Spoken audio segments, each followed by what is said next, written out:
જામનગરમાંથી ચોંકાવનારા સમાચાર। વિભાપર વિસ્તારની 12 વર્ષની બાળકીના કથિત અપહરણ મામલે હવે દલિત સમાજમાં ભારે રોષ જોવા મળી રહ્યો છે। આ કેસમાં બેડી મરીન પોલીસ સ્ટેશનમાં ગુનો નોંધાયો છે।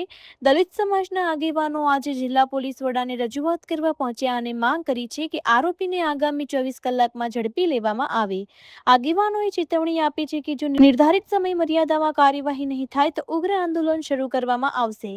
હાલ સમગ્ર મામલે પોલીસની કાર્યવાહી પર સૌની નજર છે। આજ રોજ અમે ડીએસપી સાહેબને જામનગર જિલ્લા દલિત સમાજ અને વિભાપર ગામમાં એક 12 વર્ષની દીકરી કે જેનું સગીર વયે લલચાવી ફોસલાવી અને બદકામ કરવાના ઈરાદે એક 40 વર્ષનો ઢગો એનું અપહરણ કરીને લઈ ગયું છે। આજે 7 દિવસ થઈ ગયા, હજી સુધી એનો કોઈ અતો કે પતો નથી।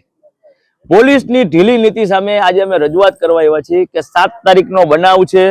12 વર્ષની સગીર વયની દીકરી છે। આજે 7 દિવસથી તો પોલીસ તરફથી હજી કોઈ કાર્યવાહી કેમ કરવામાં આવતી નથી? જો પોલીસ ધારે તો ગમે ત્યાંથી પકડી શકે એમ છે, પરંતુ દલિત સમાજની દીકરી છે એટલે પોલીસ ઢીલી નીતિ રાખે છે, કોઈ કાર્યવાહી કરતા નથી।